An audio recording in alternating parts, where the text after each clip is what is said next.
Watch, guys, whenever I put on a silly hat, I become the character. It's almost everything. Signor, it's almost everything. Good day, mate. It's almost everything.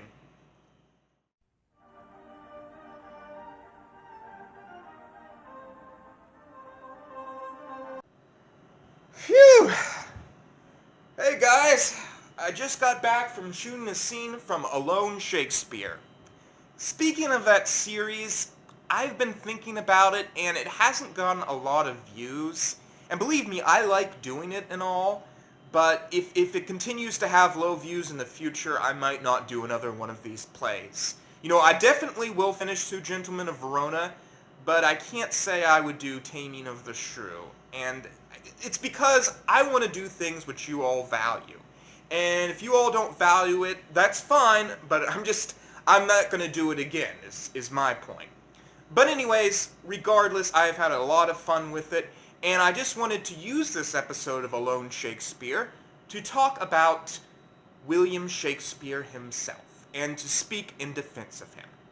Because I've noticed here recently especially amongst high school students too, is that they don't like Shakespeare, and there's a lot of reasons why. The main reason is because he's just too complicated, you know, and I don't deny it. I mean, there's plenty of times where I don't understand what Shakespeare is saying. I think only a master could. But I want to say that, you know, right now today, we understand each other perfectly fine. But thousands of years from now, people will look back at our language and be like, what in the world are these people saying? That's too complicated, that's too poetic. And I think that's what's going on with Shakespeare. You know, back in Shakespeare's day, everyone understood him fine. Nobody had a problem with it. But today, we don't understand him just because, you know, it was a different time period. So is that really Shakespeare's fault, I ask you all, you know? One day someone isn't going to understand you, and you gotta keep that in mind. It's not fair to judge Shakespeare on how he spoke hundreds of years ago. The second complaint I notice is that people think he's too depressing. And yes, Hamlet ends pretty bloodily, to be honest. It's a pretty bloody ending. But that was a genre they had back then, you know. They had comedies and they had tragedies. People loved tragedies back then. They loved to see people get spliced up.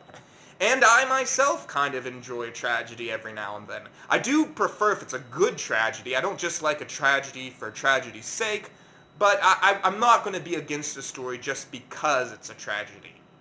And the third complaint I notice a lot is that people say he has plenty of bad plays.